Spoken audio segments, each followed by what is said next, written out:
Hello, hello, hello, everyone. Thank you for joining in. Lovely bank holiday. I was just looking in the camera, then I was like, I don't think I look like I'm too sunburned. There's gone. I can just feel it a little bit of like, oh, guess what? Like, you stepped outside the house today. I'm gonna make sure we drop in like now, because this is the really awkward thing of like Mass Effect. Just why I left it on like the Legendary Edition main menu, where there's a bit of like noise for the starting soon screen. Also, hi Shadow, thank you for joining. Whereas like when it's just that weird little moment of like this bit in the loading screen, and then when you're on like the Mass Effect 3 ship and all that, there's just like no ambient sound. So the starting soon screen just like really fucking weird. And I forgot we were already in a mission. So let's cold call immediately then. Because we are live right now, just ready to go in this mission. And that was it. Leviathan. Ahoy, hoy. Oh, Carl's in. Do you want me to share my screen to you again, Carl? I guess I can just watch it on. I've got like the laptop up. That should be fine as long as like the action might throw me off. But Well, I was more just thinking so you have audio for the dialogue. yeah, if you'll do that, that works. Cool. Are you been enjoying your bank or? Yeah, of course, Shadow, no problem. I hope you're recovering well from your surgery. Don't fret too much about being active in chat, please. But Carl, I forgot that we were like already mid-mission. Yeah, we went to a planet, didn't we? And the planet's like, hey, guys. I like Mission clicked now. on the wrong subsection of the Citadel. It's like, hey, that means you want to launch directly into DLC, right? It's like, oh no. But basically, someone got like indoctrinated to kill their boss. Didn't mean to, and it turns out that they were doing research on like something called a Leviathan, which could potentially be a like predator of Reapers.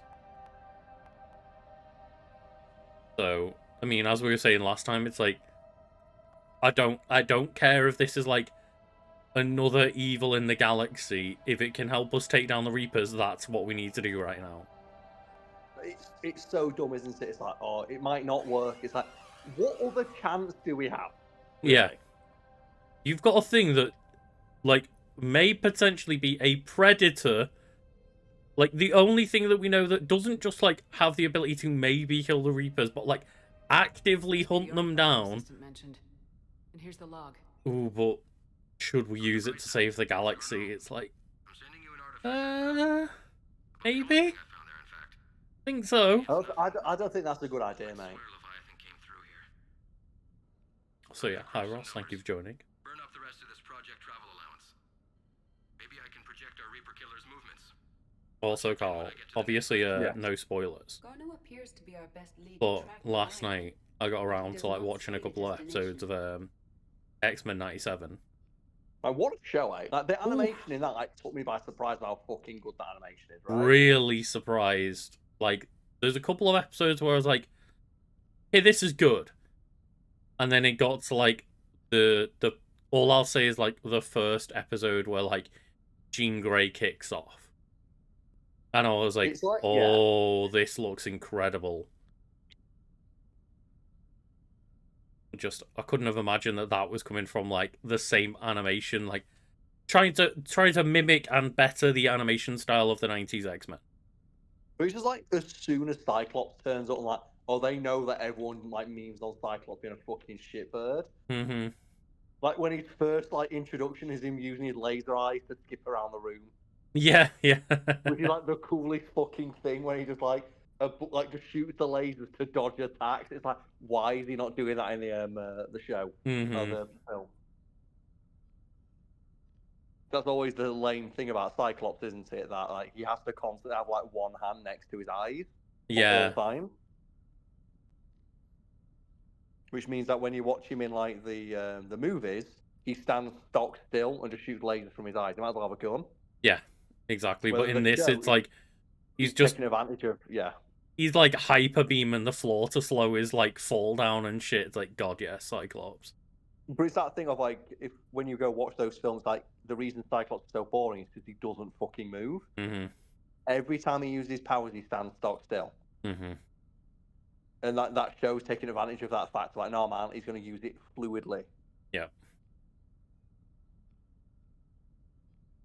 And I was just surprised as well, like actually just the level of writing. Like it wasn't just, hey, we're gonna make another kid show. Well, as when you go back and like watch some of the episodes of the kids show, like they do like the Phoenix Saga, like Jean Grey dies. Mm-hmm.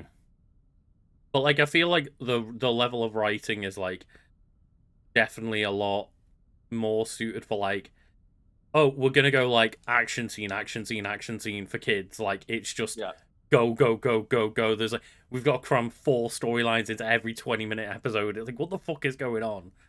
But also as well, like some of it feels a bit heavy-handed. Then remember, the people watching this have some of them have the literal like media literacy of children, despite being adults. Mm-hmm. And they'll be like, "Oh no, like I can't believe they made it woke, Lucas. Yeah, like oh, I can't believe they put in Morph, a character who has like he's a just non-binary." Because, but they're a mutant. yeah. It's like, Like, their entire point of Morph is that like that they change on a whim, and they've even like even in the old X-Men when they have like a load of they in episode 1 they die, quote unquote, and then they come back and like they have a lot of problems, and then eventually they shift from like that weird like really like sunken-eyed dark-haired man to just be like a plain white canvas dude, like yeah, like they do in the comics. because it's just like at that point they've decided that they're no longer comfortable with like the body that they originally had, and they changed to just become like the white morph suit essentially. Yeah.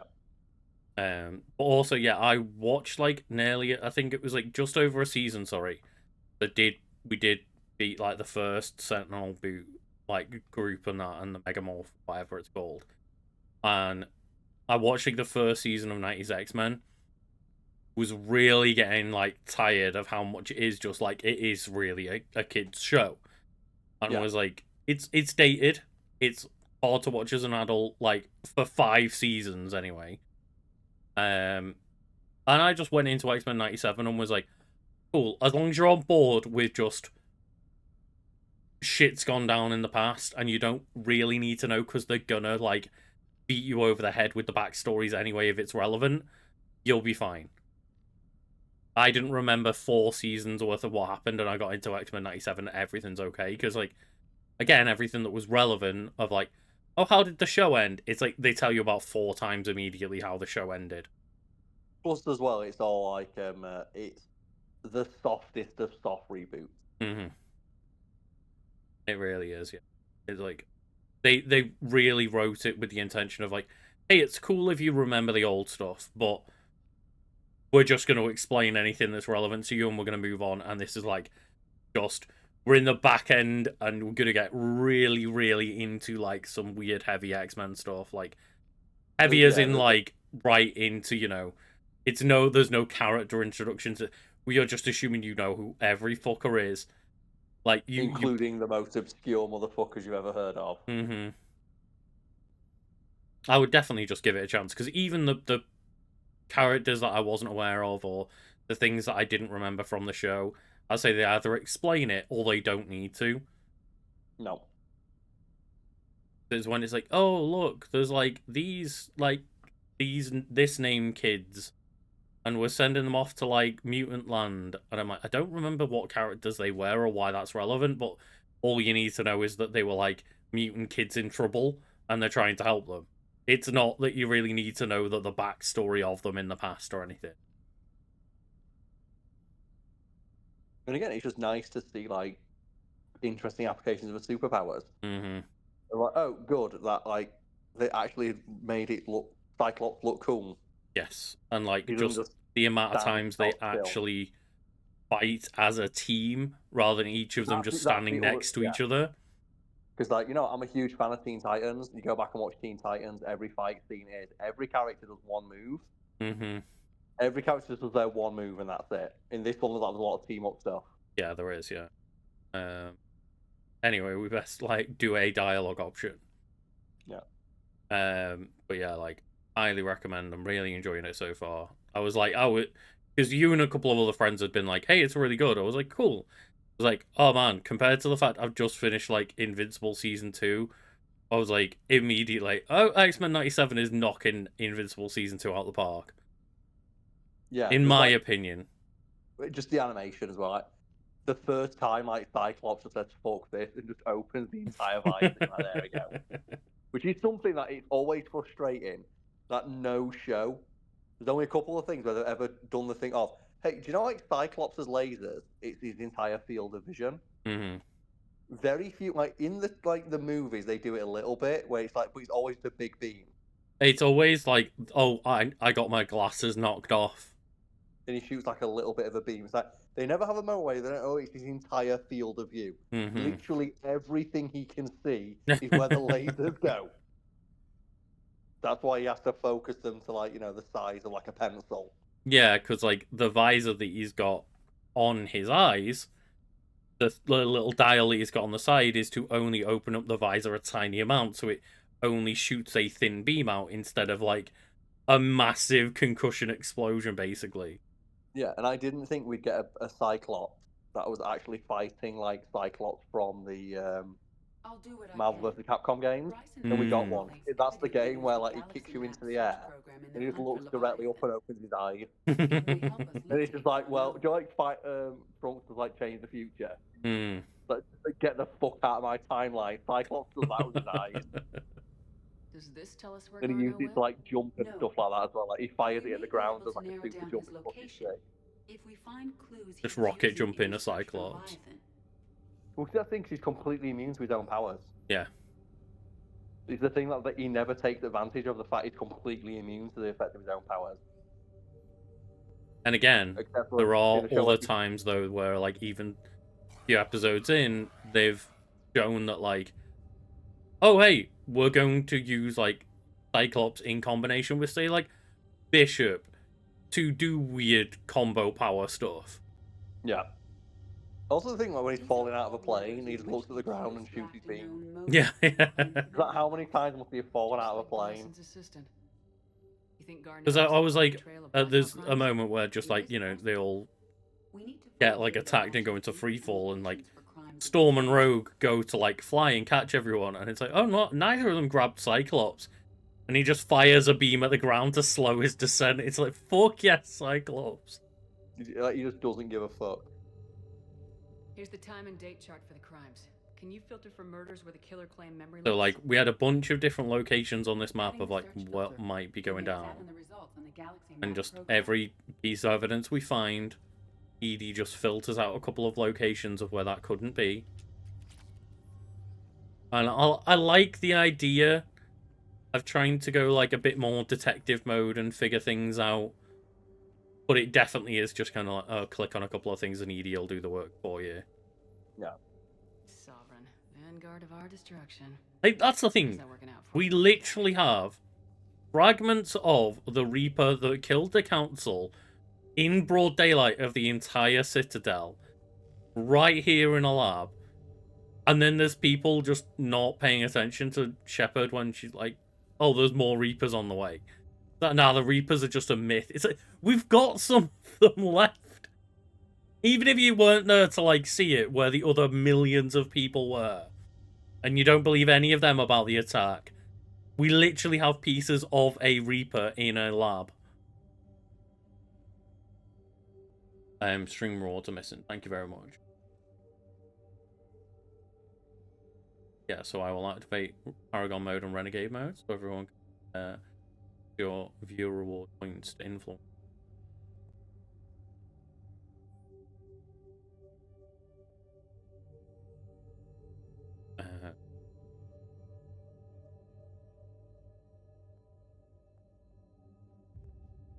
Okay, so I might actually read this one.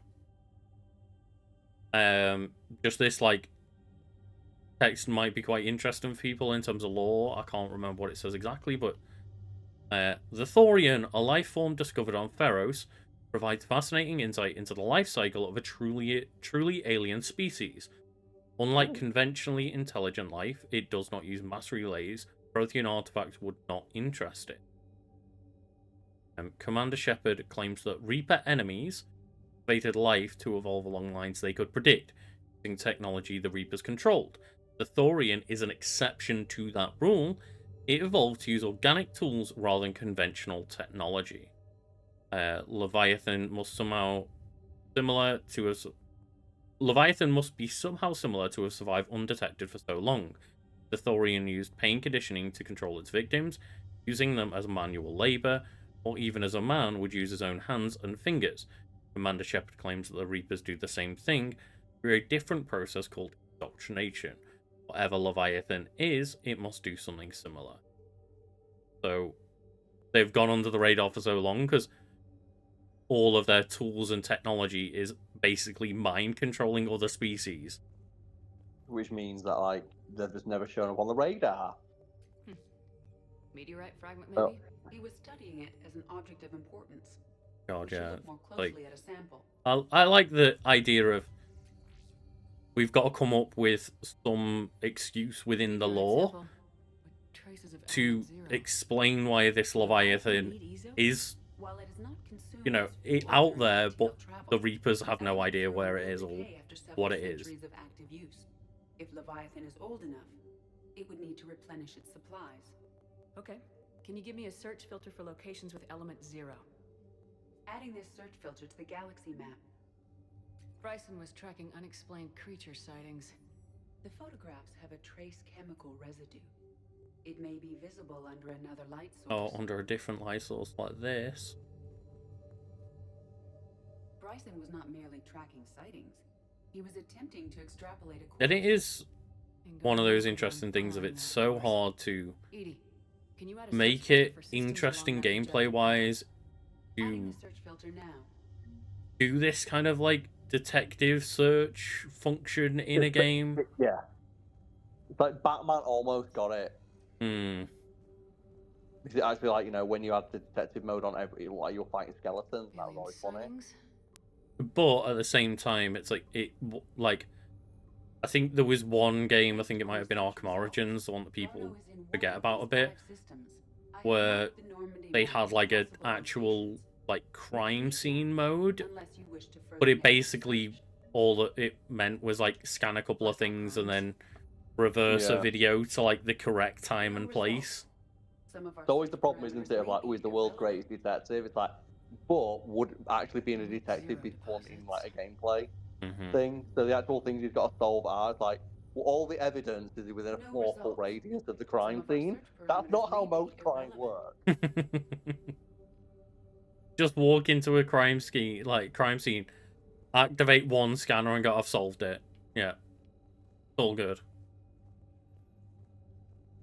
But yeah, the fact that you can just like pick up everything, tamper with evidence, all this shit, it's just like, Batman, what are you doing? We know the Reapers are after Leviathan. Studying Reaper hunting I would absolutely love being a lawyer in fucking Gotham City. Of like the criminal gets arrested by Batman. But well, is Batman a police officer? No. Then what the fuck are we even doing here? Well, that's normally Like- why Batman and Spider-Man and stuff, like, generally they're shown to just leave them either broken or, you know, webbed up on the streets for the police to capture, because a vigilante capture doesn't mean it. Yeah. The Reaper fleet activity is encrypted, per Bryson's statement in the log. But I'm pretty sure it would fall apart pretty quickly when... Oh, how did you capture Falcone? Like, we've been after him for years. How did you actually, like, pin him down? Well, what happened is we found him strapped down, beaten up, and attached to a bat signal. But yeah, and you arrested him for that? Well, yeah. Crimes get beaten up by, like, you know... By Anne Bryson, age 9. Like, I guess maybe if, like, if they've already got, you know, if he's a wanted criminal on the run, but if he's just a crime boss that they haven't got evidence on, That's closer than family. that you maybe you could take him under protection for 24 hours and question him, but I can use these you can't notes just to arrest a man because Batman beat the shit out of him and Alright, left him on the Let's get street. back to the data pad we found earlier. So you can't just trust that Batman's always right. But that's the thing Mhm. about the comics, is that they assume that he is. The comics assume that he's always right. Mm-hmm. He's never. He had like a literal 100% like failure rate. Yeah, because of course every time Batman is like perceived to be wrong, then it works out that, oh no, Batman actually also like knew this or found this, and Batman was right all along. Like He's always right. Even when he's wrong, he's always like right. in the end, So it's something- yeah. And I think the most interesting stories for Batman are when that isn't the case, which is not very often. No, It is there's- possible it's if we always can that he's find right. data on the movement of ancient Rachni ships. But Those I do like the figures fact that include there ships are that match Rachni signatures. times when it's Can like, you add a cross-reference oh yeah, to Batman, locations like of you sightings? realize that you're totally Adding it fucked up and in now. the wrong here. But yeah, it's really not often. Same power the Punisher has, true, yeah. Of just, I am always justified and correct. It's like, yeah, I Rachni guess. activity. To be fair though, No the Punisher, results. he goes Some of our into search like parameters may be a crime den and everyone immediately opens fire on him. That's just self-defense in America, right? Okay, so we've got to activate and deactivate these to find like 5 possible systems. 5 possible systems. Element 0 deposits.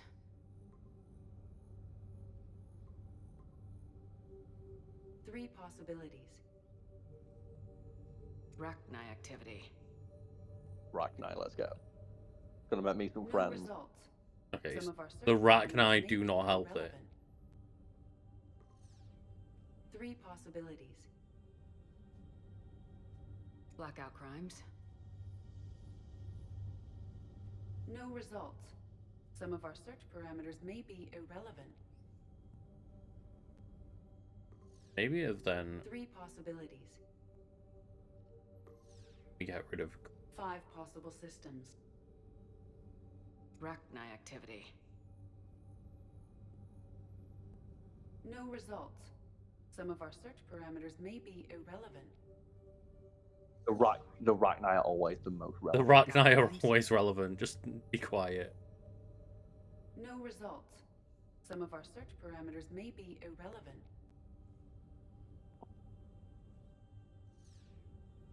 Alien sightings.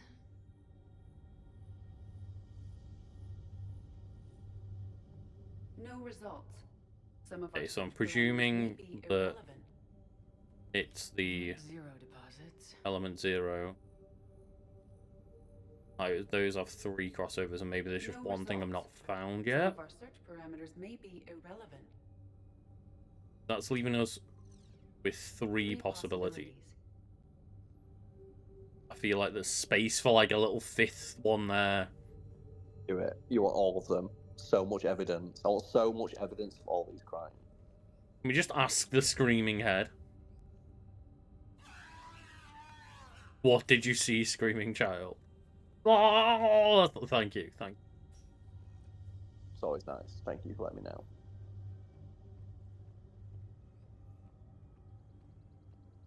So presuming that should, yeah, go back to Citadel.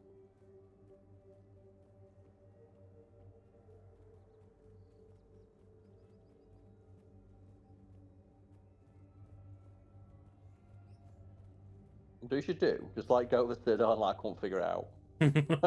Go what? I can't figure it out. It's like it's too complicated. Oh, what happened with that mission, Shepard? Oh, I don't know.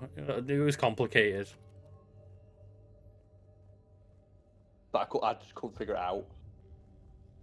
That would be great. Decryption Give complete. Analyzing data. These movements do not match the standard invasion pattern. The Reapers are searching for something. And I'll bet Garneau used this intel. Oh, here we go. Can you make a search filter Like for it? one file on the Doing side. so now. Reaper activities I did, baby. Reaper activity.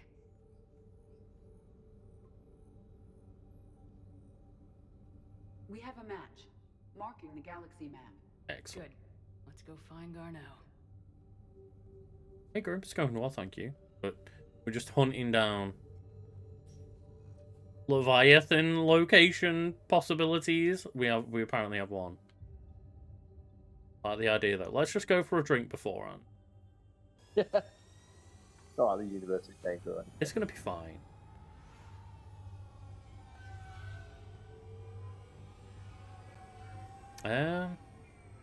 I guess the whole point is that, like, the only real people that know Batman's identity are the people who want to keep it, right? It's like law enforcement don't know who Bruce Wayne or Batman is, and vice versa. And like the only one that potentially does depend on the story is Commissioner Gordon or Lieutenant Commissioner Gordon. yeah. He's And not gonna like spoil it, is he? like essentially, he wants Batman to keep being a vigilante because that helps him get through the red tape, as it was. Like, a lot of the time, it's like, well, if we can't, use our powers to stop a criminal, I'm just going to give Batman the drop and let Batman do it, and then that's not our problem anymore. So you're just silent behind enemy. Which is again, fucked up. like, as soon as someone figures that out, it's like, well, lawyer time. Yeah, yeah. Until strike teams clear an area. Then we come in and set up medical bunkers and support. Commander Shepard. Just Miranda's It's here. been far too long. Miranda's We live in. Interesting times. Not A long little enough. too interesting. I couldn't get anywhere near you when the Alliance had you locked up. Relieved of duty. That's so fucked It's up. complicated. I'm Like, sure it was. I'm surprised they We didn't got call locked watching up you. to the point where, like, The even Alliance our is crew known couldn't for its come and see us. flexibility. Doesn't matter now. Shepard, about Earth. Why the fuck back? I'm alright. We'll figure out some way to even the odds. We have to. Everybody has a weakness. Even the Reapers. I'm sorry, Shepard. It's very good for you to Got say you. that, but like, what is the brings you like here? weakness besides like I need just to talk to a few throwing people. like a shit ton of like Like just you. bodies at it? The Yeah. citizens Which we need a all place to already meet. knew. For now. What's the Alliance's next move? We have a plan. Well, Carl, if we've got trillions of bodies, then maybe we can just drown the Reapers. Shepard, Yeah, and that's how we start. We're not playing a There's 40k game, mate. something I wanted to mention. What is it? I haven't heard from my sister. or I Yana mean, for a the whole while. point with Bruce getting worried. Wayne not being like Sister. using Bruce Wayne to do more Yes. good is that like I don't want to overreact, but he's well, there's a lot more going just on. like he's a bit Thought of we a made sure fucked she up was character We and did. It's probably just nothing, thinks but to himself that he can I do just more good know as my Batman than he father can is as Bruce involved. Wayne, which is probably just What happened? equivocally false, I at don't least when it know. comes to Gotham. everything I had in Also, place as to well, make like sure whenever she you was safe mention went that, dark. Batman fans actually donates loads of money to loads of causes. Hmm. It turns out in the comics that Gotham is literally cursed. Oh, right, okay. Yeah, of To, course. to explain why, no matter how, because like, okay, if he's that good, then why can't he figure it out? If he's the smartest person in the universe, why can't he just invent a ray that stops criminals committing crime? Hmm. I thought he's so smart. It's like Gotham's actually super cursed, and it's like, Which is essentially wow, just the writer's way of being like, we shut the don't want fuck Batman up. to be wrong.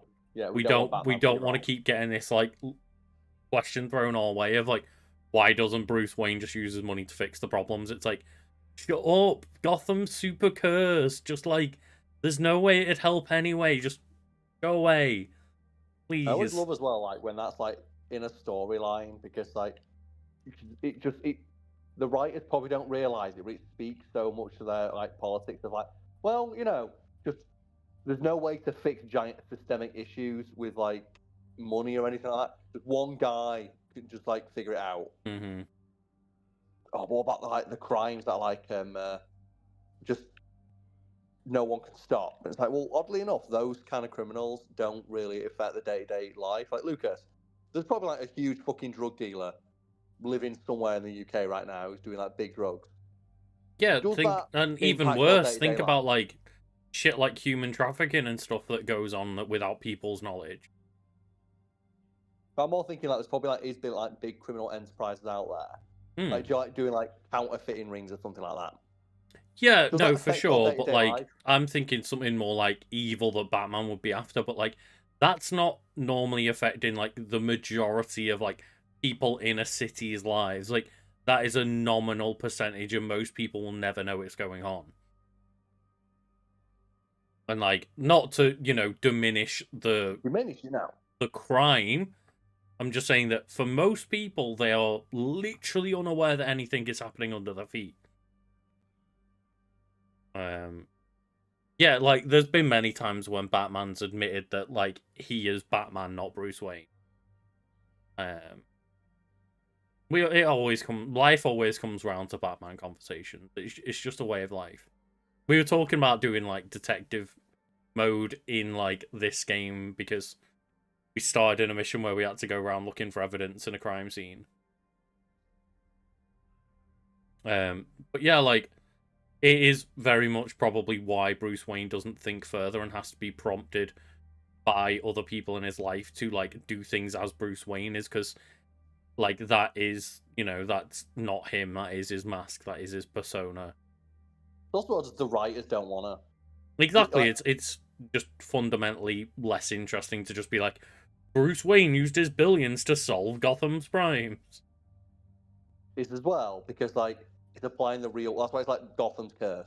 It's not fair to apply our real world issues to it. And when comics do that and stop like being more allegorical, it gets real cringy. Like never forget, there is that like comic that came out after 9/11 where Magneto helps clean up the Twin Tower wreckage. Oh, Yeah. right, yeah.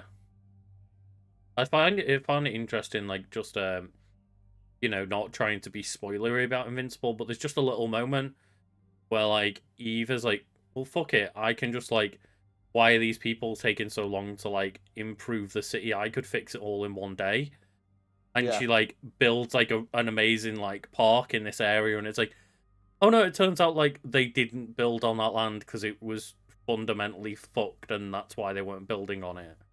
And it's all falling apart now. Also, like you can make the building appear out of nowhere, but do you have like an engineering degree? Because no, because well, it all fell down and hurt someone. Yeah, yeah.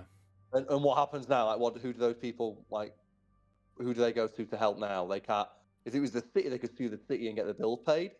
They can't fucking sue you. They yeah, know who the fuck you some are. random person flew in, threw some bricks back together, not to code because they don't know what code is, and the building fell back apart. And it's like a really interesting way to look at it. Of like, yeah, you could just throw a building up, but like, how do you know that the building you just built is structurally sound? Do you know how to do that?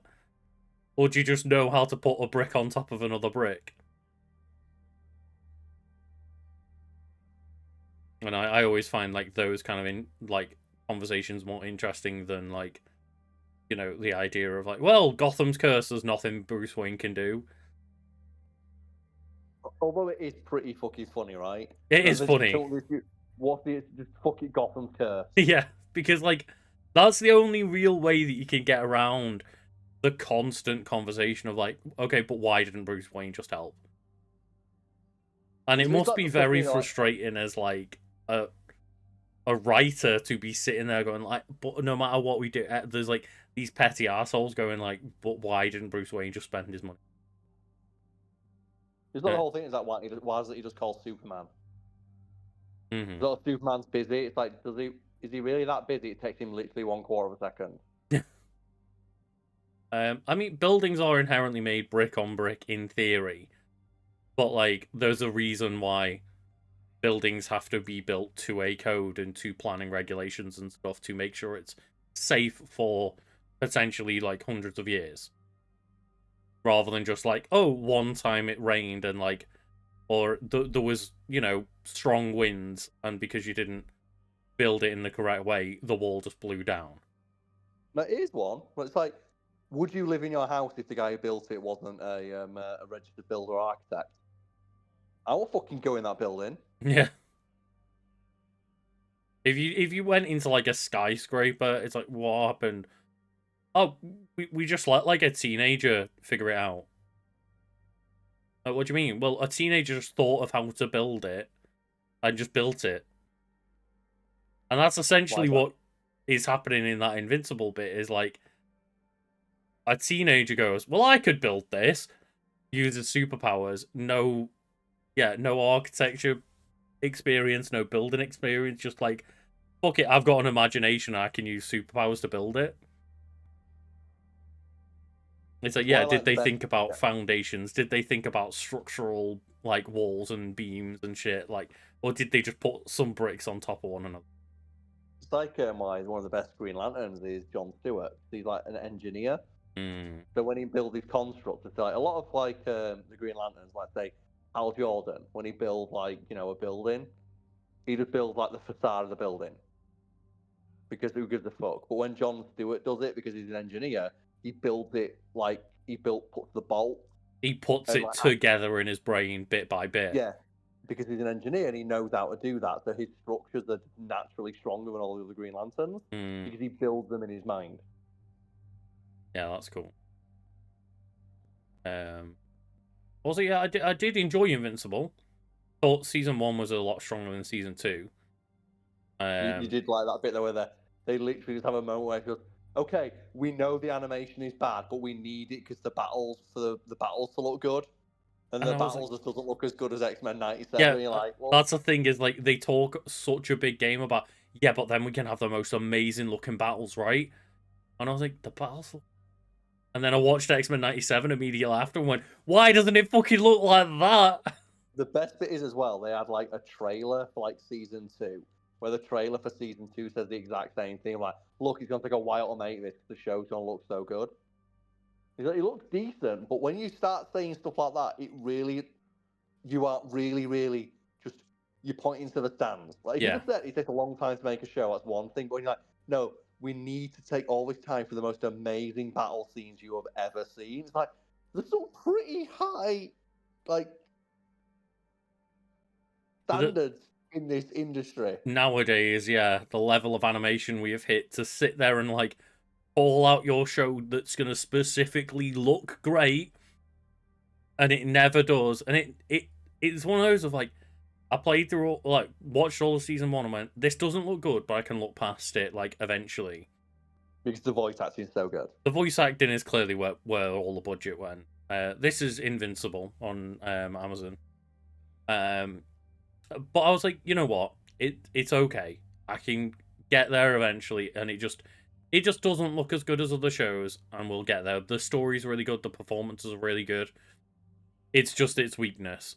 And then the balls in season 2 to be like, yeah, we know that the talking scenes don't look great, but that's so the battles can look so incredible.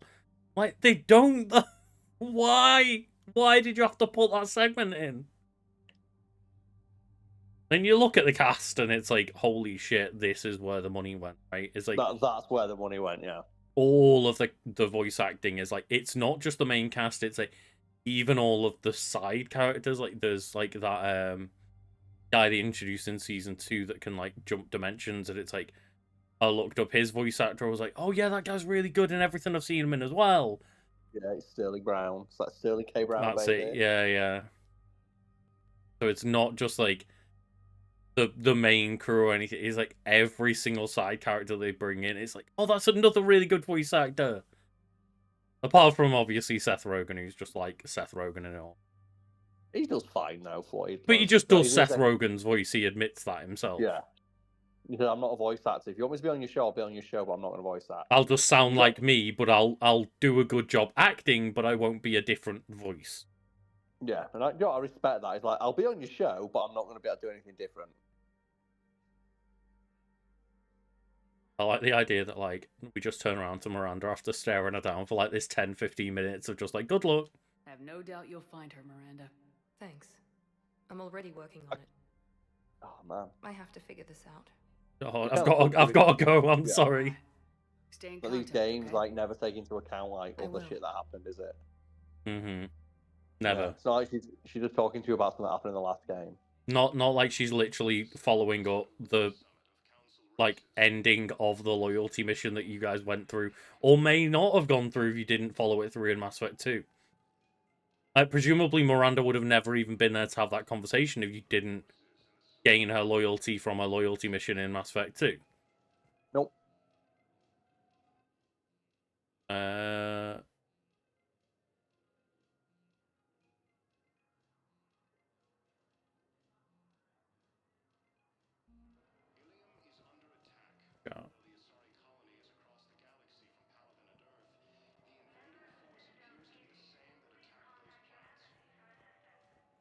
It's like, hell yeah. I mean, Invincible, the idea of Invincible is kind of like a bit like evil Superman story, yeah, similar to like Homelander and the Boys. It's like there is differences, but yes. I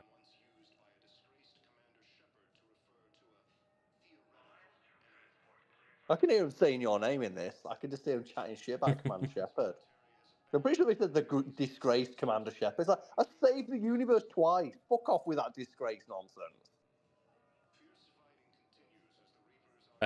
Yeah, like Invincible and Invisible. That's what Shadow's asking, yeah. But My Hero Academia, I think, like, has always had that problem. I think it definitely has peaks and troughs in terms of writing, but same with Demon Slayer. From what I've seen of Demon Slayer anyway, is just likable characters, great animation, very like predictable story and tropey characters and stuff. Which is not really a problem. It's just don't expect any like groundbreaking cool story out of it. My Hero Academia, like, it's great up until that arc. I think we talked about it in a video once. Of I cannot stand the trope of main character refusing help because they don't want to endanger their friends, as all their friends are stood there saying, "Shut the fuck up and listen." Yep. Stop being a whiny emo dick and just listen to us. Which is really annoying because, like, the entire first season or two, it's like, oh man, like, Deku, you're alright, but stop fucking moaning and crying all the time. Like, admittedly, they should at times, and it's a lot of pressure and a shit situation for them to be in and stuff like. It's not like they should never cry. It's same with like Eren in Attack on Titan. It's not that they shouldn't ever show emotion. It's stop being the whiny bitch in every single episode. And then they get past that eventually, and then it becomes the angsty leave me alone, I'm gonna do it on my own. And it's like, oh no. Okay. Yes, we can. Tell your friends to move their ship out of the docking bay. Wait, please. Sure you can't squeeze in a few more people, officer? Oh. And who the heck are you? Oh. I like that. I like that. Who the fuck? Looks okay. up. Oh shit, that's Commander Shepard. Commander Shepard says your family's cleared. Just tell them to hurry. I like that. Commander Shepard says your family's cleared. Your family's cleared. So Do you should say now? What you got for me? Grim, Shadow did not send the same word twice. Please do not wind them up. If that was your intention, just a heads up.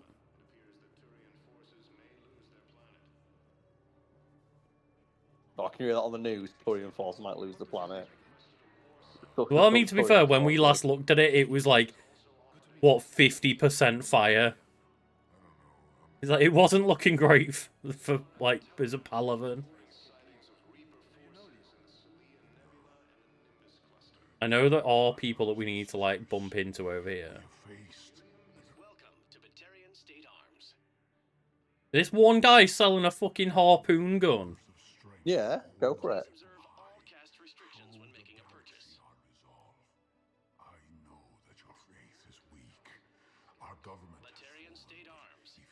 Okay, so it is basically just a bolt action rifle.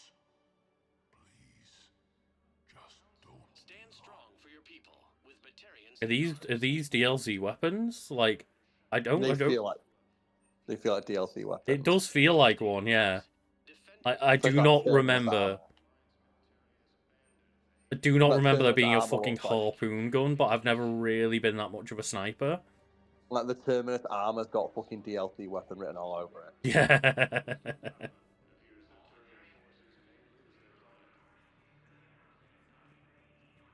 Like goddamn. Yeah, look at this Terminus. Plus melee damage plus 15%, ammo capacity plus 15%, shield plus 30%. Please observe all cast restrictions when making a purchase. Your purchases are a credit to Hegemony. I don't particularly feel like when it's a deal, you know, when it's a weapon that's like, oh man, this looks really powerful, but only the AI are going to ever use it because I'm going to stick to like a pistol. I just never feel as though my AI companions use those powerful weapons well enough. It's never worth paying for it, is it? Like always, like buy your shit first, and your companions can just sit there. Mm-hmm. Yeah. Let's check on those Metagel supplies. Yeah, no worries, Grimmy. I just wanted to make sure, like, that no one was like trying to pull each other's leg. We all want to be friendly and challenge. Keep on it. Some of these wounded don't have much time. I've got to always make sure. I've got to be that moderator. That moderating force. Oh no, there's a Shepherd VI. What the fuck? I didn't sign up for this. What weird shit's that getting used for? Hmm. Wouldn't it be great if all it said is my name's Commander Shepherd and it's my favourite job on the Citadel? We locked it after some kid spilled soda over The one based on that war hero that looks exactly like me that I'm stood right next to. Yeah, that thing. Just doesn't acknowledge it any further. Just, yeah. Garrus, what are you up to? Where's the one that's based on Scarlett Johansson that they're getting sued for having? Where's that one? Shepherd. I love how it's like, oh yeah, people started noticing, like, this really sounds like Scarlett Johansson, but it's not her. And then it's like, Scarlett Johansson's lawyers get notified. It's like, oh, shit's going down. We'll need a morgue soon. Not a lot of flesh wounds when you're fighting. Oh, she unlocked it, okay. Can they still fight? Can we patch them up? Get them back. Can we get more bodies in front, like, between me and the Reapers? Just meat shields. Ultimately, it sounds bad, but that's what you need. That's at this point. It's kind of like Shepard's the one that can save this fight. We kind of just need other people to slow Reapers the fuck down. Not yet, but I keep hoping. What about you? I'm starting to see some wear and tear.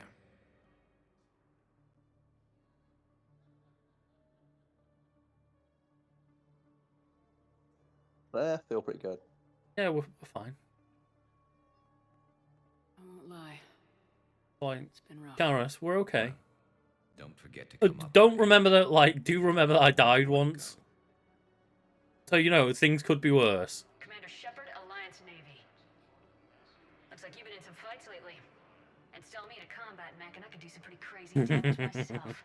Like it's just old voice lines from the other games. What a baller that would be, though. Installing a VI of us in a combat mech and taking it with us. Oh, like, just the two Shepherds. Technically, it's thermal clips, not bullets. But who says I filled them with 5 detachable heat sinks? Fuck your heat sinks. I bet if you wait long enough, it'll say, my name's Commander Shepard and it's my favourite shop on the Citadel. I sound 7% more like Commander Shepard than any other VI copy. Tell him Garrus Vicarian would consider it a personal favor if he could reallocate the shipment so these people don't starve. I like as well, you can just hear Garrus in the background, like, getting shit done. Yeah, you can hear him arguing over, like, not paying for his meal. I wonder if that's in format if you were a goody two-shoes Commander Shepard, if it'd be nice. Hmm. Because you're, like, mostly Renegade, I wonder if it's, like, just got Renegade, like, voice lines. That would be really cool, but I doubt that that's the way they've done it. Because I guess their excuse can just be like, oh, it's a bootleg, it's not quite as nice as Shepard or something. Yeah. But it would be really cool if, like, depending on what, like, how many Paragon and Renegade points you brought into the game from, like, your previous save, would mean how nice or horrible that VI was.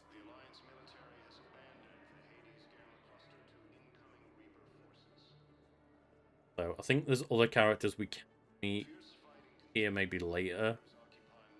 But for now, it's like, hey, Garrus is get out and putting bodies on the field again. Like, it feels like the Citadel's probably, like, a decent hub for everyone to come chill at. Welcome, Commander Shepard. Please. Because we need to go to the Huerta Memorial Hospital, because Hayden should be back up and running, essentially. Woken up yet? It's like, I don't know if they're fully healed, but I think they're, like, close enough to combat ready. We and look who it is, heal. He's like half our party. Look who it is. Who's this dipshit? Let's have a look. Lover boy. Is it Thane? It is Thane. Throwing some bows? This is Thane just punching out the window.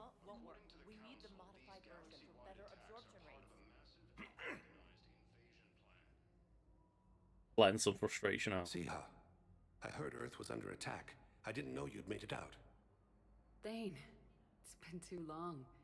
Like, she couldn't even see, like, I don't know, you know, what they technically were, but we were romantically involved. Messages while you were incarcerated, but I suspect they never got past the guards.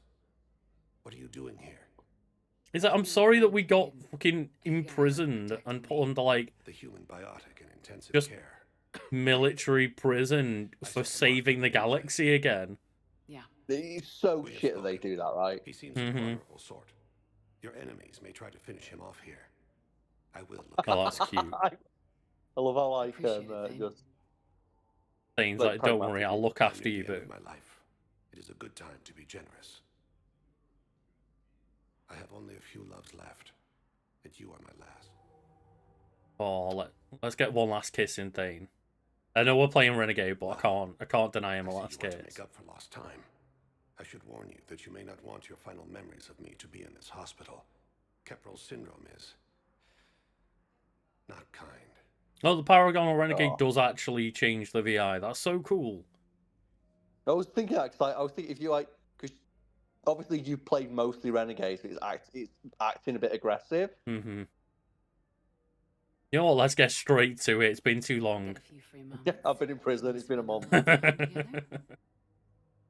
I'd like that. Straight to it. Fuck yeah. It's been a month. You should understand that my cardiovascular system is not what it was. Oh man. Okay, wow. We're just going straight in there. I've missed you, Shepard. He's like, you know what, Adam? I'd miss me too. Oh my god. Can teleport now. Incredible. Coming by again, Shepard? I'm flattered. It's like, okay, let's get straight in there. Like, now we can actually have a conversation. I would not be as I was before. I need daily medical attention. I hate this is their excuse of like, oh, he's dying. It's like, well, if anything, that gives me more reason to join you. But it's basically like he's gone on to the other side of things where his body's deteriorating too much. I think he says here now. Give a fucking robot suit. I'm sure we can find you lighter work. I am at peace with what I've done in my life, Shepard. There comes but a time I respect it. Rest from war and conflict. It is not your time, but it is mine.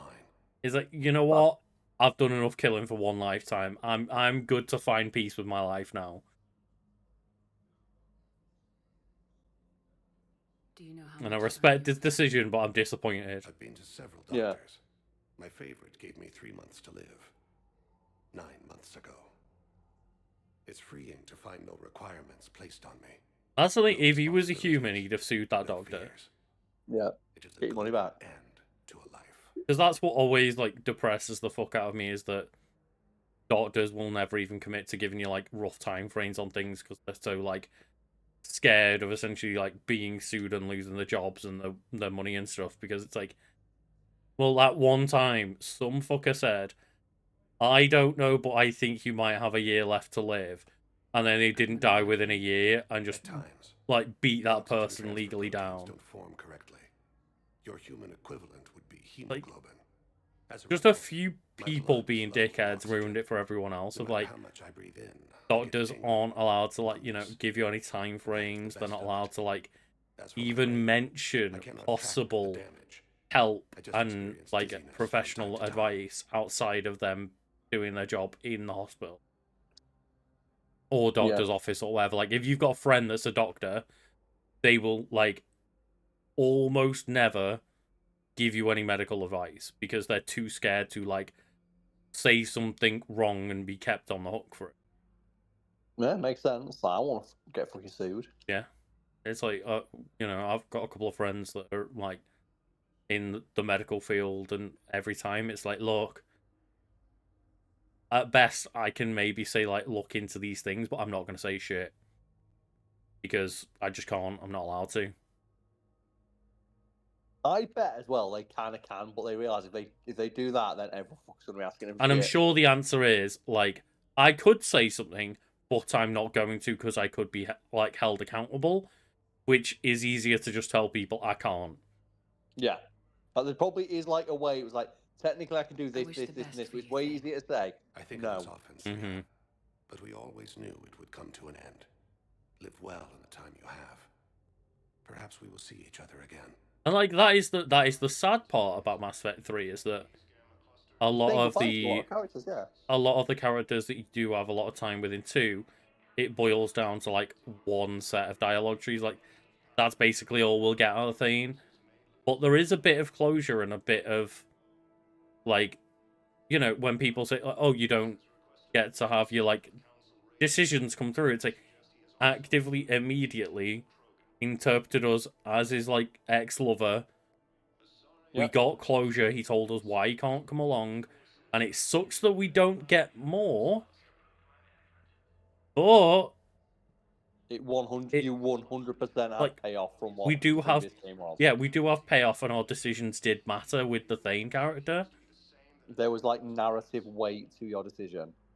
Mm-hmm. According to the Council, these galaxy-wide attacks are part of a massive and organized invasion plan.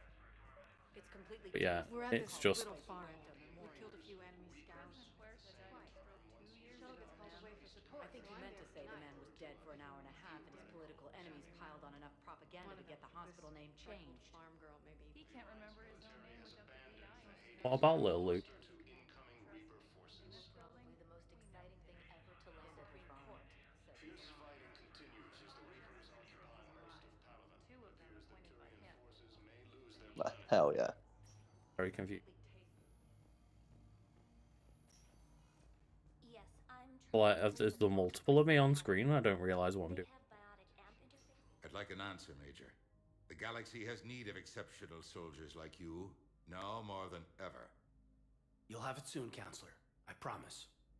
But why is Hayden so fucking ripped? Because to be fair, like his entire character is just military man. Hey. Fair. Shepard, hey. He's just like just missed now. his job is his fucking life. I bet as well being a biotic is like really, really like What makes did you your really deal want? fit. Still thinking Maybe, about yeah. the Inspector position? It was a big honor. A huge responsibility. I just need to be sure. I mean, Red Hot, there is also an anime where You can't tell the Power Rangers put their villains in an arc of One Piece, right? I mean, basically, not far off. Just one more test to run.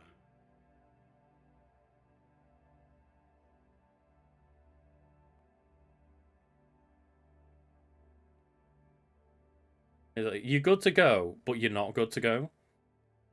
You don't look good to go. Yeah. Let's be honest. Like Hayden, you kind of look a bit like shit. You doing okay?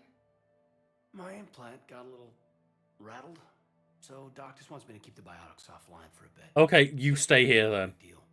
Need me to If you can't use your biotics, you just stay in bed. You're no use to us. So I can give anyone a gun. Yeah. So I go hang out with Thane. You know Thane. He's also like pushed out of the battle. Thanks. Is that really the only reason you wanted me to come by? After Mars and after doubting you, I just wanted to make sure that we're okay. I mean, the thing is, though, Shepard's doctors We've been through rough were missions Cerberus, who were like, at each other's backs. yeah, you'll be Massive, alright, yeah. just get the fuck out of there. Commander, sure, but you listen. Like, we did get, we did get attacked while they said Yeah. Shepard wasn't ready to do more tests. We did. And we broke out of, like, an exploding base, and then they just never got to tie us back down again. Yeah, to be fair, you could have all sorts of bullshit wrong with that. Yeah. Like, a couple of years down the line, Shepard just starts melting. Is well, we never finished our checks on Shepard. Just like Solid Snake. Oh god, yeah. Just like the Snake clones, where it's like, what do you mean I age like 4 times faster than Naked Snake? So yeah. Are you gonna die when you're 30? What? No.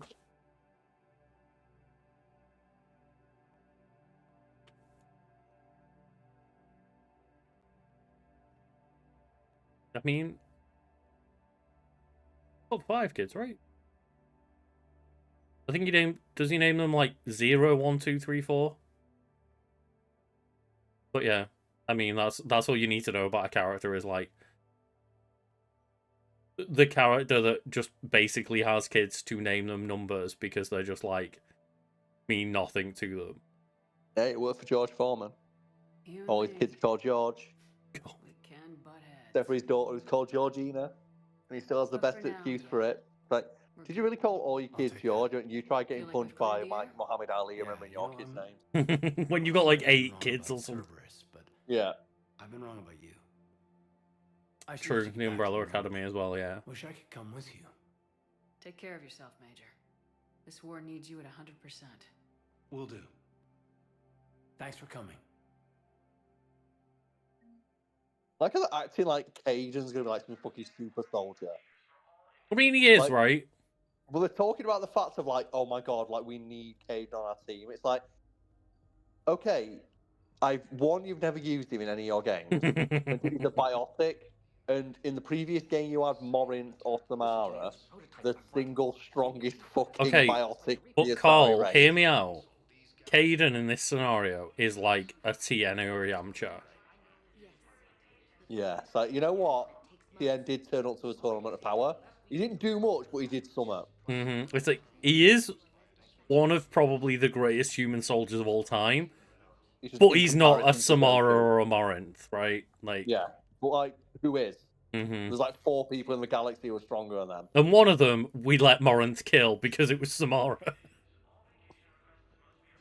completely tasteless to call this place Huerta Memorial. President Huerta died of a stroke 2 years ago, man. That's like, you know what, Lucas? You completely turn around. That's completely fair. Like, it is true. It's like, yeah, Caden is shit, but he's still one of like the ace members of like the potential squad members we could ever have. Yeah, it's like you say that's a really great example, like Tien in it. Like, oh, why are they bringing Tien to the tournament of power? It's like he's like the 8th strongest person in the universe. Yeah, it's not his fault that the top 5 are just like 400 times stronger than he is.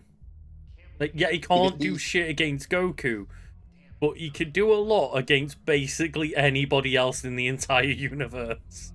Yeah, it's like if you think about it, like Krillin's like the 10th strongest person in the entire universe. And it sucks for Krillin because like his best friends are like the top 9 through 1.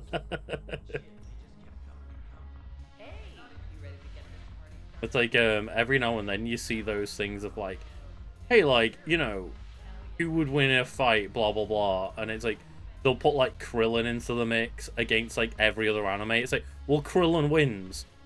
Yeah. Because Krillin could probably blow up a planet at this point without thinking about it. He's the strongest Earthling. Yeah. But like even back in the day when it was like the Frieza saga, people were blowing up planets and like that was Frieza. Like Krillin, like Piccolo blew up the moon. And Roshi did as well, yeah. Even got to Namek. Roshi does in like Dragon Ball. Yeah. And yeah, like think about how many millions of times stronger Krillin is than like Dragon Ball original Roshi. Commander Shepard, maybe I can help. The banner of the first It's regiment like, is waiting for you yeah, at Bay like D24. Krillin, guess what? He gets bodied by Goku and about 8 other anime characters. But compare him to like, oh, Krillin versus like Deku from My Hero. Like, oh yeah, Krillin just blows them up in 1 second and got it right. 3 weeks to figure it That's what I like. He's the strongest Earthling. Processing like all other refugees. Come with me. I don't think so. He's the single strongest Earthling. It's like Deku could acquire another 80 superpowers and probably still not be able to touch Krillin. And even if he did, he could just like point at his wife and go, "Well, I've got that." I look at my wife. It's like, "Fuck, look at his wife, man." I see. And now you've been processed. That is true. Vegeta is his own hype man. Nothing. Thank you. Anytime. I think. But yeah, when you look at like I think like I've seen like bits of Naruto where it's like, oh, look at like god level Naruto characters where they can like blow up an entire village or like blow up a bit of the moon. So sickeningly. Like, they could punch like a crater into the moon. Yeah. Okay. And like Krillin could look at the moon and blow it up at this point, probably. You will pay for every second I've spent in this bureaucratic hellhole. Oh, yeah. I mean, that's the thing. I have too much nostalgia for dubbed Dragon Ball to ever watch the Japanese version. I find it really weird watching Japanese Dragon Ball clips and stuff.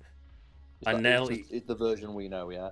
Yeah, exactly. And like with One Piece, I watched up to like I think the end of Alabasta as a kid in English, but then didn't watch it for another like over 10 years plus, and then started the Japanese version from scratch. So like that wasn't too bad, but I've never stopped consuming English Dragon Ball content. It's just Dragon Ball, man. I just all the video games, like constantly just, even though there wasn't new Dragon Ball, like, you know, Super coming out, but there was what 20 years plus between like GT and the Battle of Gods movie, maybe probably close to 20 years, if not 20 years. And like we didn't get any new Dragon Ball content, but we did get a ton of Dragon Ball games and like non-canon movies and stuff like that. So, it still cracks up. People insist that some of those Dragon Ball movies are going to be canon. Like the people saying GT is going to be canon because they've technically not gone past it yet. It's like, no, it's not. Yeah, it's like, okay, I agree. There is a chance that they could like introduce Super Saiyan 4 for another character. Like they could maybe Broly, make Gohan or Broly or something Super Saiyan 4. Bro is obviously, yeah. That doesn't make GT canon. If anything, it wipes the canon away because Super Saiyan 4 exists, but it isn't discovered for the first time by Goku against Baby. Like, yeah. It's just one of those of like, yeah, it's very silly to imagine that GT would be canon, but I don't ever say no to the idea of elements of GT maybe being made canon. Like, obviously, the first choice would be Super Saiyan 4, just not for the characters that can currently become gods. Why would you do that? Like, why would you become a god to become slightly hairier? I like the Super Saiyan 4 design. I don't mind it, but it's like it's not great. It's over designed and a bit try hard, admittedly, but again, I've got nostalgia for it, and like it was one of the only things where it actually kind of did stand the test of time a little bit compared to the rest of GT, because it is just, you know, a drawing. It's not really got like the way that like all the flux waves and shit like this and oh god, that's terrible. And the golden Ozaru bollocks. So but the actual, just as a design, Super Saiyan 4 is not bad.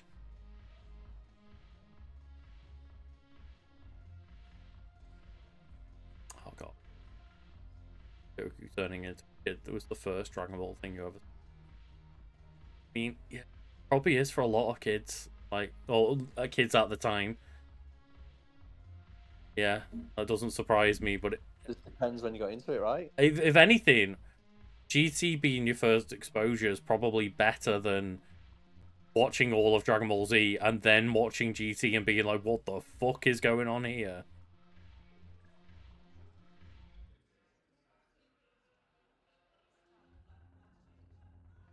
Deceit, distraction, and a big fucking army. They lured me oh yeah, away like from Omega and ambushed. I definitely agree, Red Hot. It's like, yeah, it doesn't really matter of how powerful By the time I could launch an assault, a character is compared to another world. Like, the point is that, okay, yeah, you can make a fight against Homelander look great in The Boys, even though Superman would kick Homelander's ass. Same with Omni-Man. Superman would kick Omni-Man's ass, but that doesn't stop them having the potential to make a fight in Invincible cool, even though ostensibly they're all Superman-type characters. At completely different power levels, but they can all have like different ways of making cool fight scenes, and like the thing that is interesting about One Piece is not how powerful they get, it's that all characters have different abilities and movesets. Whereas Dragon Ball, everyone basically has, apart from maybe a unique move, the same type of power and moveset.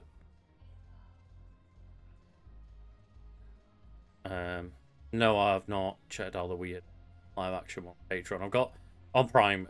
I've got that and the live action like weird Yu-Gi-Oh one on there as well on my list. Yeah, Have you watched that one? Me and Charlie watched it when we were drunk, and it's clearly it was something that they made. It was like students must have made it, and they somehow convinced Amazon to buy it. I don't know how the fuck they got it on there, but it's incredible that it's there. If it were me, I'd want revenge. I wonder how many dozens of pounds they got paid for that shit. I'll take Omega back, like, but I'll get probably nothing. You're here. It's probably worth them just getting onto Prime, even if they got like a pittance for it, just for the notoriety of being on there. Yeah. Won't matter where I'm sitting. It's in my interest. Like the fact that just I've watched a couple of cartoons and animes on Prime, even without really watching anything that's Yu-Gi-Oh related or much anime, because I watch most of it on Crunchyroll, I still immediately got that on my front page of Amazon. Yeah, it's great, right?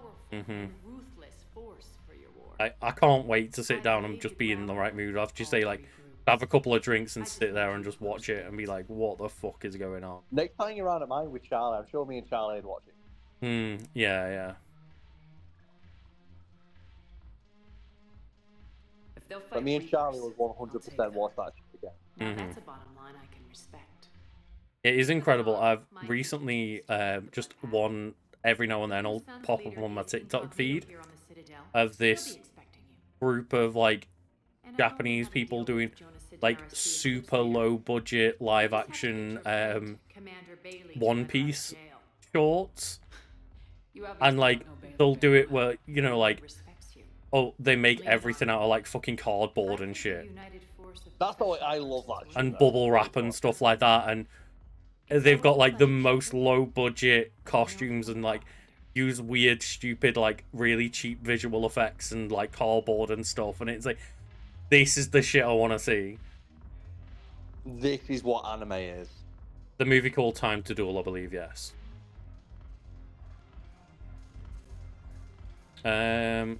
Probably not as a streamed watch party thing.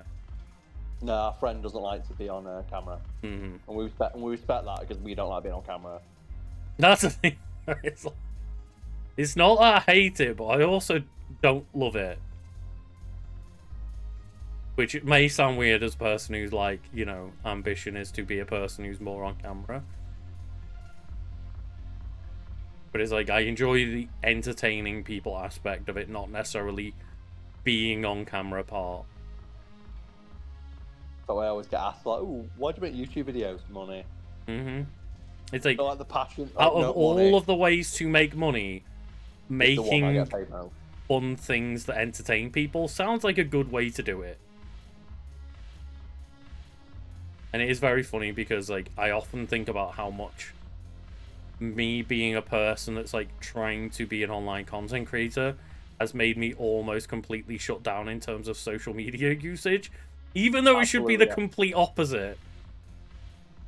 Like, I use social media to post when I'm going to go live and a joke when I write it, and all the jokes are written ahead of time. And, like, nearly none of my usage anymore. Like, I used to, you know, post pictures all the time, just post random thoughts all the time, like, on my, you know, non-creator account. But, like, being a person that's, like, online more has made me want to be online less. Do you realise, like, how pointless it is? And as well, like, just a lot of the time when I'm like, well, it couldn't be that bad, and then we'll just get, like, a message in the group chat. Like, a good example recently was when someone tried to dox you. Like, just fucking out of nowhere. It's like, oh yeah, people are really fucking weird and don't get social boundaries at all. Right, yeah.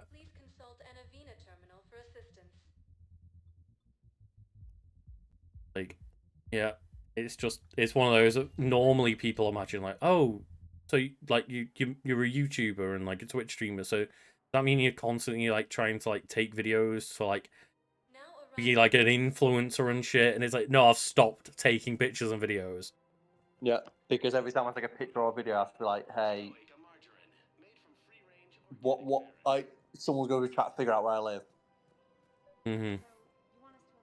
It's like there's stuff online of like, you know, I don't want to promote it, but like there's literally like stuff where it's like, oh hey, here's like Cade and Oryx enjoying like their day trains and stuff, and it's like, oh, but if I then share that, that means people could figure out where my dogs go for day trading, and that scares me. Just on that one chance, like there's just one fucker out there that wants to be a weirdo. There's one weirdo, and it's like the real worry is not if someone being a weirdo, it's someone like not realizing that they're being weird. They're the people who are the scariest, people who don't think it's weird, because they get, not only do they do it, they get annoyed when you ask them not to. Yeah, they don't see a problem with it. It's one thing being like actively hunted by a person who knows that they're being a dick. It's even worse when it's like somebody that thinks they're trying to like reach out in a totally genuine and okay way, when it's like breaching your personal boundary. And it's like, I'm especially, you know, being friends with you for quite a while, where you were an online personality before I really got into the game or anything. Just hearing your experiences makes me go like, maybe I just don't even want to risk any of this shit. Nope. I was like, it's never gonna happen, more than likely. And the more than likely is the thing that scares me. I think it only has to happen once. Like, I think what 1 week ago, I was like, hey, I posted like a selfie in my old flat. It's the last time I'm going to be there. Within 1 day, there's someone who posted like, this is the flat number that he lives in on this floor. And I just sent it to the group chat, and you guys are like, why people like that? What the fuck? Like, that was so creepy. Also, I'm gonna put a quick poll, because right, we obviously do. Do you want to get the fish? Is that the question?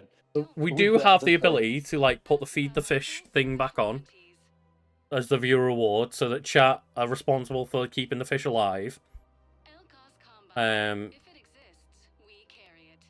Or we could buy this aquarium VI, which I presume is just Aquarium 6. Not like VI as in like the thing that they were using earlier, the Shepherd VI kind of thing. Does it feed itself, right? It keeps the aquarium perfectly maintained, so we never have to worry about the fish dying. No, make chat do it, so that way if they die, it's their fault.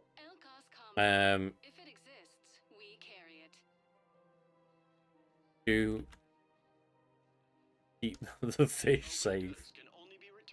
Oh.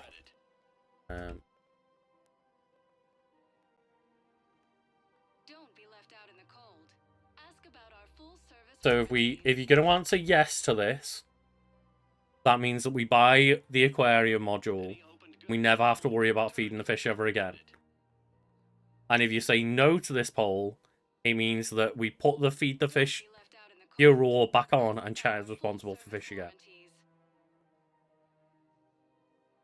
So yes is we buy the thing and chat doesn't have to worry. No is we put the viewer reward back on, and chat is responsible for fish dying. So you got 2 minutes to vote in the poll.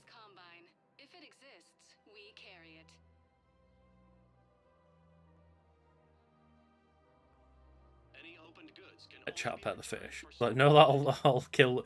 That reminds me of like using the phrase "pet the fish." Just reminds me of Finding Nemo, where the girl's like banging on the aquarium, like, and all the tank is just shaking, and the fish are like, "Oh!" Like, no, you're gonna kill all the fish. Leave them alone.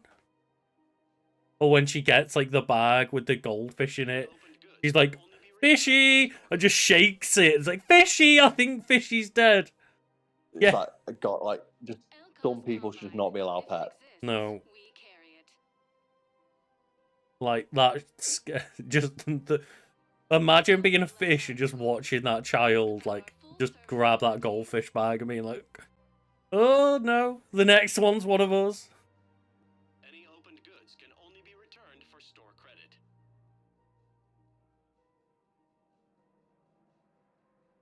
It is great because, like, the work that, like, especially older Pixar movies. I'm not trying to dunk on all new Pixar films, but just like Finding Nemo. For a brief moment, they make like a small, irresponsible child, like a demon nightmare villain. The villain, yeah. And it's just a kid that's being a kid at the end of the day. But it's like imagine that from the perspective of that fish. It's similar, like, you know, Toy Story, isn't it? Like Sid, like he's the villain of that thing. He's like he's just a kid who wants to play with his toys. He's literally like a neglected child. And he's the villain. He's a neglected child that has to like steal his sister's toys to be able to like get any new, you know, toys to experiment with, and he's just, you know, basically like just trying to vent some actual like a bit of creativity out of himself, and maybe not in a healthy way, but well, here's the thing: if you actually watch Toy Story, Sid never does anything wrong. Like it's a bit creepy. Yeah, he's only wrong though because the toys are alive, but he doesn't know that. Yeah. And if you actually look at what is he doing, it's like, well, he tears his toys apart, which is bad. It's like, is it though? Because look at what he's doing. He's making new things. He makes himself new toys. Yeah, it's like, oh, I can't, like, my parents won't buy me new toys, so I make my own. Yeah, like he's actually showing like remarkable, like, you know, aptitude and creativity. But and he's the villain, and that's one of the things. If you watch the Toy Story series as a cynical adult, you realize that one of the key plot lines is never ever play with your toys in the way the company who made them doesn't want you to.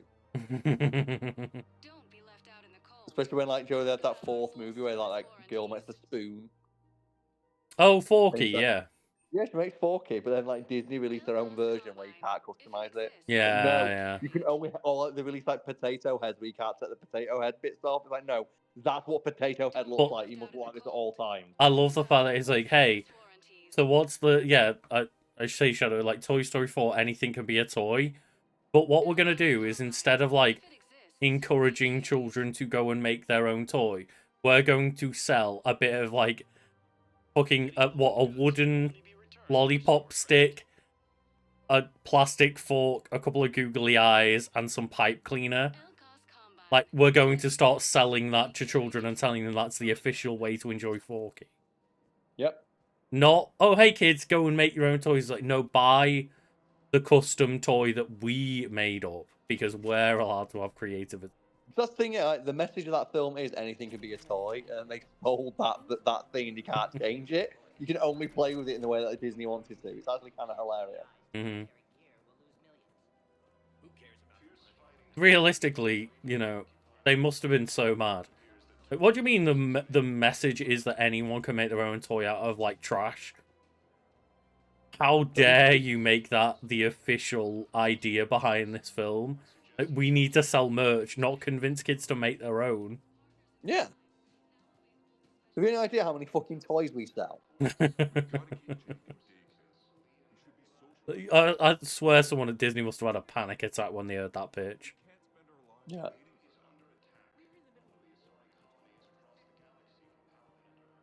Yeah, I'm sure there's like bits and pieces that we're forgetting like that, where like,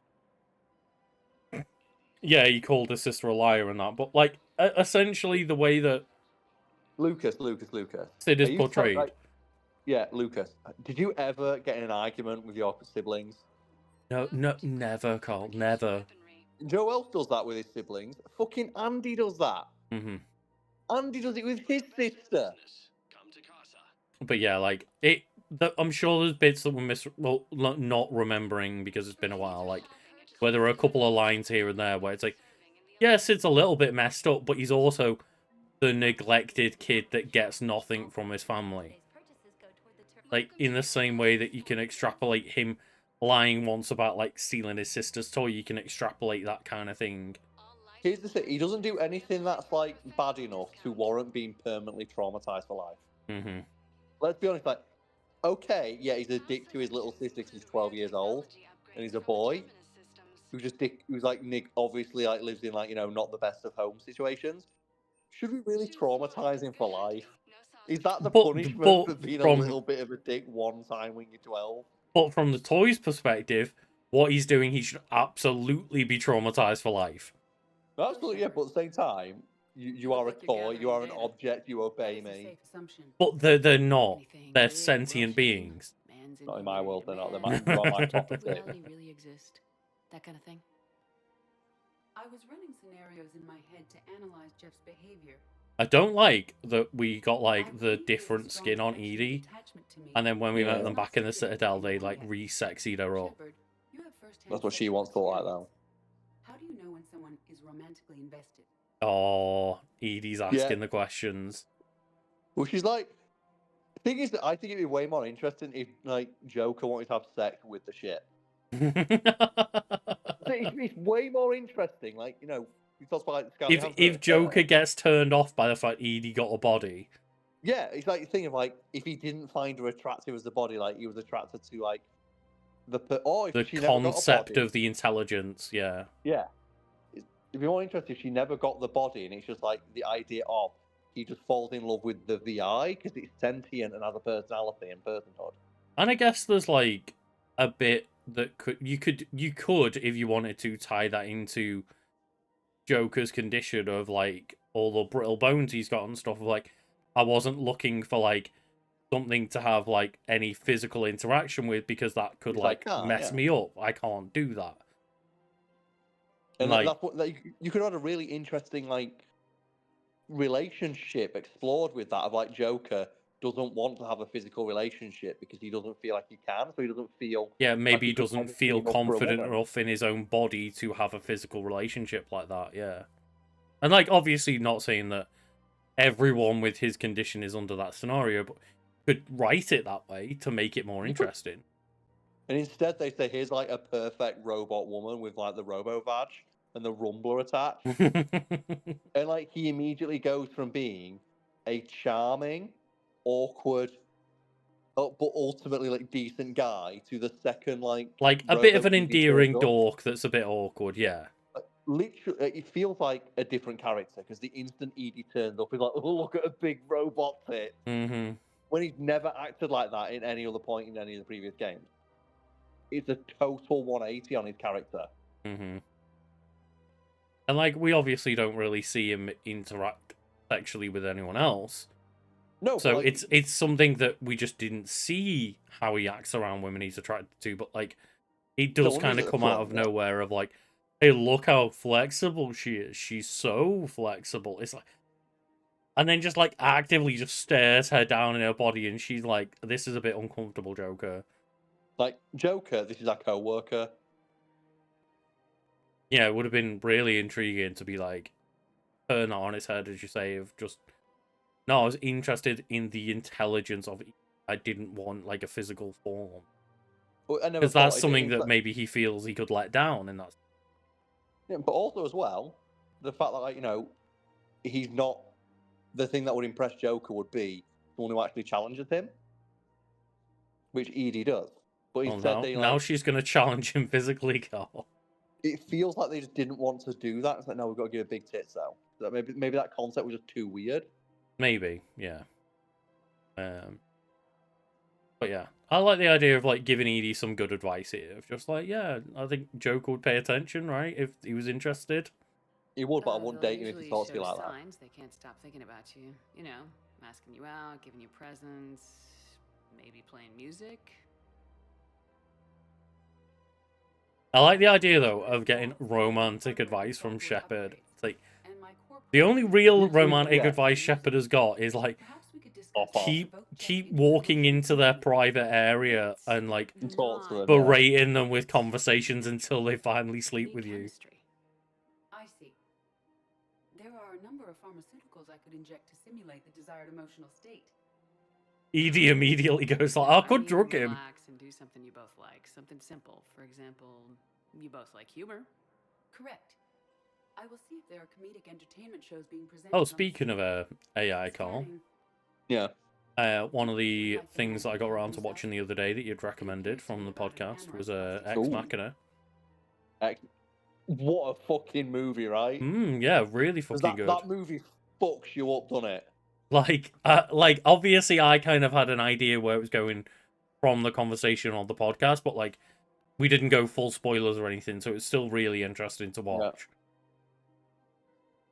And it came up the other day of like, hey, this is leaving Amazon Prime in a few days. I was like, oh, I'll watch it now then. Yeah. Did you also get to the end and go, no?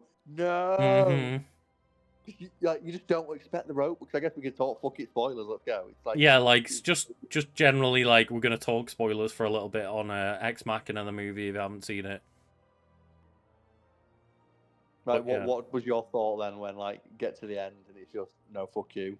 I Like, never liked you. That was the thing, is the fact that it wasn't just.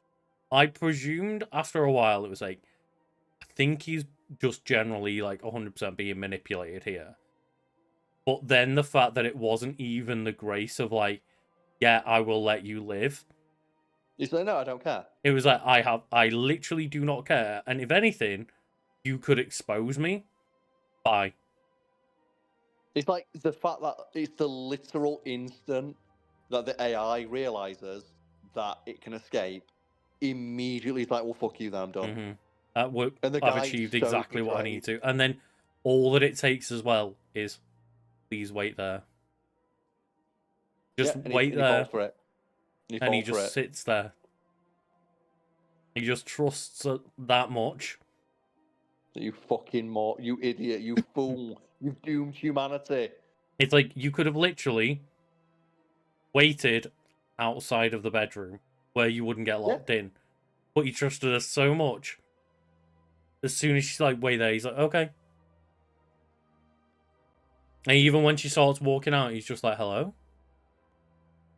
That's what makes it really hard as well. There's a little bit where you think, honey, you coming back? The door's kind of shutting a bit quick here. I'm locked.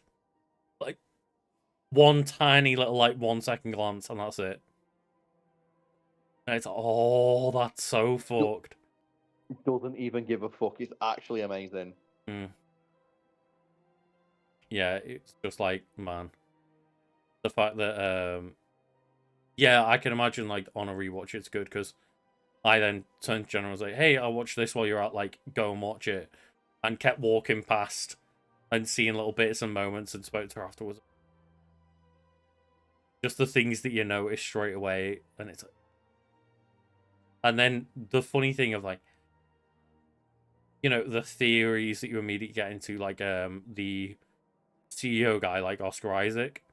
When they immediately, at the moment, they're talking about, like, well... You say it's the Turing test, but she looks like a machine. How could I do the Turing test? That's the point. It's like, that's the point. But I was like, oh, is Oscar Isaac also an AI? And looks like a human? And that was the actual test? No. And there's like the red herring going on. And obviously, like, you know, that's not the case. But just the questions you immediately start asking yourself. But yeah, it's a... super cool movie.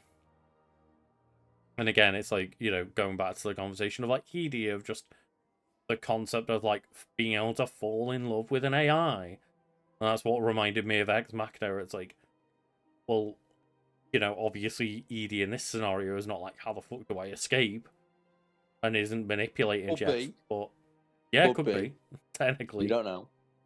But I do like the idea of like the thinking of an AI of like, okay, well, you said that he needs to show, like, these emotions. Well, I could just, like, whip up a little, you know, concoction of drugs to make him feel that way, right? Yeah. Isn't that the same thing?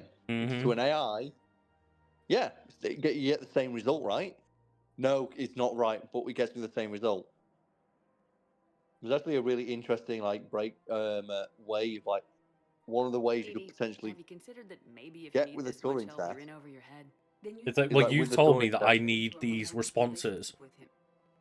And this drug could, like, make that response happen. I see. You are probably correct. It's like, yeah, I could fuck around and have conversations with him and use some humor and stuff, but, like, I also know that I could just use this shortcut to get the same effect happen, right? Yeah.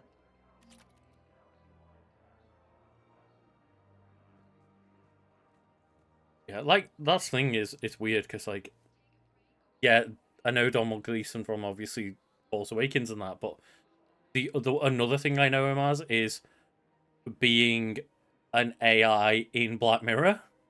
Yeah, it's like I can't watch that episode of Black Mirror. Oh, that's a rough episode, yeah. It's the one where I read the synopsis and went, that's enough, I'm good. It's it fucked me up too much. Yeah, the synopsis, for anyone wondering, is like the Donald Gleason is in a relationship, he's got a wife, I think. And he passes away, but she like saves his personality into a robot. And then that robot becomes her like new husband, her replacement husband. And things obviously go from there. But yeah, it's just that concept of, well, it is him, but it's him in a robot body. It's the same thing. And it's like it's him, but he's not necessarily, he's got the same memories and personality, but maybe doesn't think the same way. And oh yeah, a big ass Reaper invasion. That is a bit fucked. Like, yeah, there's a Reaper invasion going on throughout the entire galaxy, and they're still showing things at the cinema. To be fair, we had a pandemic, Lucas, and they were still fucking opening malls and shit. Yeah. People were so fucking desperate to, like, convince themselves that it wasn't happening and escape the reality as quickly as possible. Well, let's hope they listen this time. I don't know if we'll be able to save their asses again. Meanwhile, they ignore the unshackled. And I do like the idea as well of, like, in that Black Mirror episode, not just does the robot who's pretending to be your husband do something wrong, also just how can you live with someone that you know isn't technically your partner? Some people are fine, it's like, it don't matter. It's not just like, what could he do? Or what could, like, you know, how could he end up, like, corrupted or different as an AI? It's like, what would that do to you as the other person on, like, the other side of it? It's like, it feels like it really fuck you up, but... Yeah. I don't think I'd be able to even think of that as a concept. Like, yeah, dealing with grief is fucking horrific. But I think it would be even worse dealing with that scenario. That's kind of the point of the whole thing, isn't it? Like, yes, sometimes you just got to deal with your grief. Like anything else, anything that's not like directly dealing with it is just going to be like a stopgap measure. Yeah, the Black Mirror, every episode has got a different theme, but every single episode is basically like, do you want a different flavor of existential dread? Yeah. Very true, Shadow. I love me some existential dread. Like, sometimes I'm really in the mood for, like, the cool concepts behind Black Mirror and how, essentially, Black Mirror, like, the idea is, like, different ways that technology and ideas could fuck up the world. That one, though, really fucks me up. Like, that's just the one concept I could not... And that's the thing, is, like, each concept is going to fuck up different people in different ways and, like, resonate with people differently. Yeah, that's why the one that I hated in the Nations, like another one that I can only watch. I've only watched that once. I can't deal with it. I don't remember which. It's the one where the lady's getting chased through like the small town. Oh, right. Okay, yes. But yeah, it's like, I think most of it's fantastic. Some of it is just like, yeah, that was good. It wasn't like mind-blowing. What the hell are you talking about? But like, it's kind of similar to modern Twilight Zone, but more like less supernatural and more trying to be grounded in potential futures of technology. Not the best start to our friendship, Gnarl. Put your hands behind your back and try to look like I beat you up or something. But yeah, like, it's definitely one of those of, you've got to be in the mood for something that's probably gonna fuck you up a little bit, if not a lot. This goes wrong, it's your ass. Quiet. I am to look even more powerful than Creek thought. Her instructions on boarding city. Oh, these things are so lame. Yeah. Like these things that were invented just to get shot. Basically. And they exist as an enemy that you don't feel bad about shooting, right? And libertarians initially as well, yeah. But it's interesting to be in a room where both of these races were initially invented to just be things to shoot at, but they do get expanded upon within different games. Use blood pack as she sees fit. Wasn't talking to you, Crete. Grill? What? You have my word. Now open fire. I love that. Of just talking shit to this gang, and it's like the leader responds like, "Well, no, I don't give a fuck because I wasn't talking to you. Your best mates betrayed you, I'm afraid." You've scratched my back. Now I'll scratch yours. There's a mole in your system. Word of advice: don't double-cross Arya. That's it, the vulture, yeah. I may be ambitious, but I'm not crazy. Uh-huh. Good work, Gnarl. Oh, not libertarians, batarians. Sorry. To be fair, the libertarians are probably all on the Reaper's side. It's like, the libertarians are like, hey, you need to help us defend the galaxy. No. No one's entitled to my labor as their planet gets fucking lasered from orbit. It's like, bye. And they'll still be like, I was right, though. Yeah, I was definitely right. Fuck that shepherd.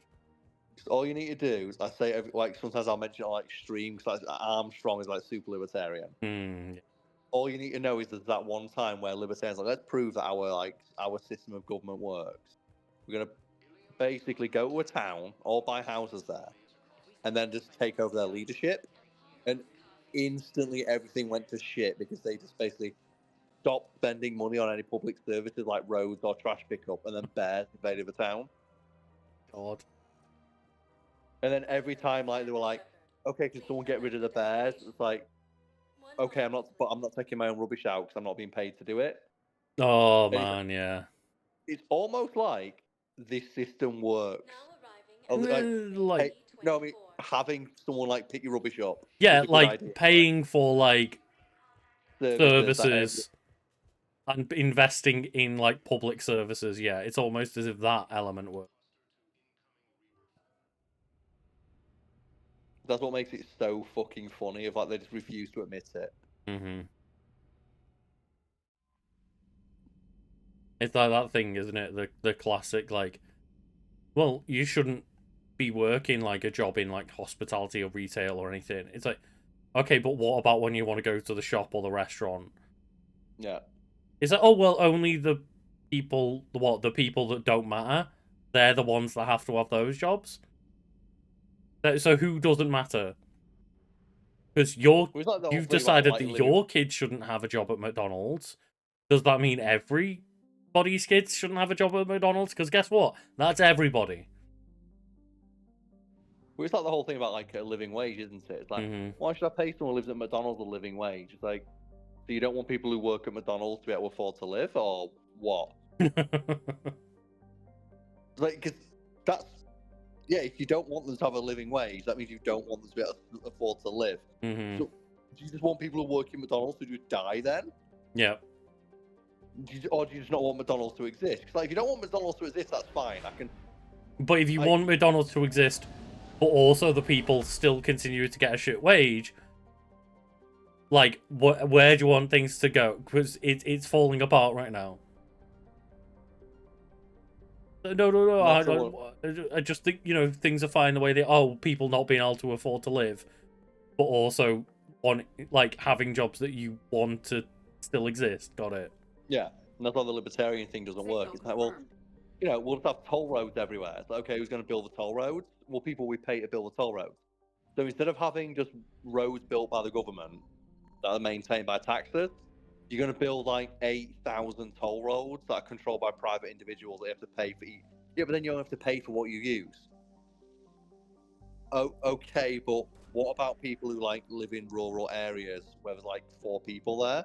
Are they just going to get fucked by a private enterprise coming in and buying one road? No, because someone else will come in and build another road. Why would someone build a road that only goes to 4 people? Yeah. It's like, it all works great until it doesn't. It works great if you're an idiot. Exactly, like, the moment you question it and think about it, it starts falling apart. But before then, Carl, it works great. So why question it? Well, it works great. It works great if you're a lazy asshole who just doesn't like appreciate or care about other people. So who do you want to bring along with Javik, Carl? Bring Bear in Edie. mind, we're going to a Cerberus lab. Bring Edie, because she's like, what, part Cerberus AI or whatever? She might have some cool insight.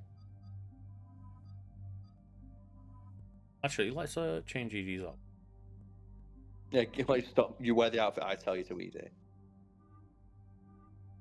That's the thing is, like, there's this default one, but then there's like the sexy black leather catsuit. There's the sexy white leather catsuit that's like Miranda's armor. And then there's the sexy like cleavage outfit with the cool visor. I still think it'd have been way cooler if she had like a Legion body. Mm-hmm. And then you have like Joker try to like the fact he's attracted to Edie as a personality, but she got a weird robot body. Yeah, she was like initially Cerberus set because like we get introduced to her on the Normandy, the Cerberus Normandy, and it's like the fuck, I don't want an AI on my ship. It's gonna be okay. Also, Lucas, like speaking of like weird robot bodies and stuff, I watched some Attack on Titan. The fuck is the rumbling? Oh, you don't need to worry about that for a long time. Lucas, what's the rumbling? You don't need to worry about that, Carl. Why is it so scary sounding? You don't need to worry about that yet. But it's like the main thing that keeps everyone's talking about the rumbling. Wait, where are you up to? I accidentally saw like some stuff from the last episode, and I'm like, well, what the fuck is this? Yeah, so that's your problem, Carl. God damn it. So I was like, what the fuck? You're not meant to know about the rumbling until like season 4. Yeah, well, I was trying to figure out where I was. So I was like looking at clips of like, I remember this, and like one came up when the rumbling. And is that like the theme song? And I clicked, what is this? What is the rumbling? It's something that you do not need to concern yourself with right now, Carl. Lucas, help me. Don't go forward and find spoilers. That's your help.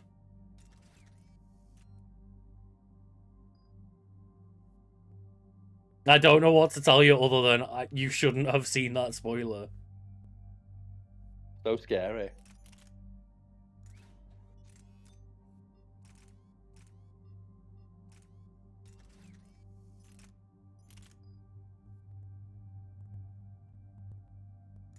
Fine, Carl's just giving himself spoilers. It's fine. Apparently, it ends well, but it's fine. The only character I care about. It ends well enough that I would tell you to watch the. I got spoiled. I found out the character I like the most dies anyway. For my fuck's sake. Don't say it if chat doesn't know. I'm not, but I was like, what happens to this character? And so when they die, I'm like, fuck. Just don't ask questions. Just watch it, Carl. Because I was looking them up for a Wiki Weekends episode, and when I clicked their name, it just said so and so was a member. I'm like, oh, no. When it says was, I'm like, fuck. That's God my damn favorite it. character. They die. Yeah, it is very cool on a rewatch with hindsight, but yes, I would just recommend ignoring everything you possibly know and just keep watching. You can't stop me. I'll spoil myself. I mean, if you want to spoil yourself, go ahead, but I don't think it's going to help your experience. It will. You can't stop me.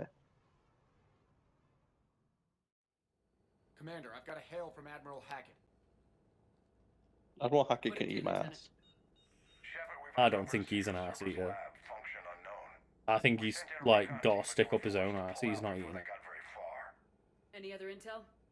We think they're using the facility to warehouse and study Reaper tech. We've been wondering how Cerberus is connected to the Reapers, and this might give us some answers. We're on it.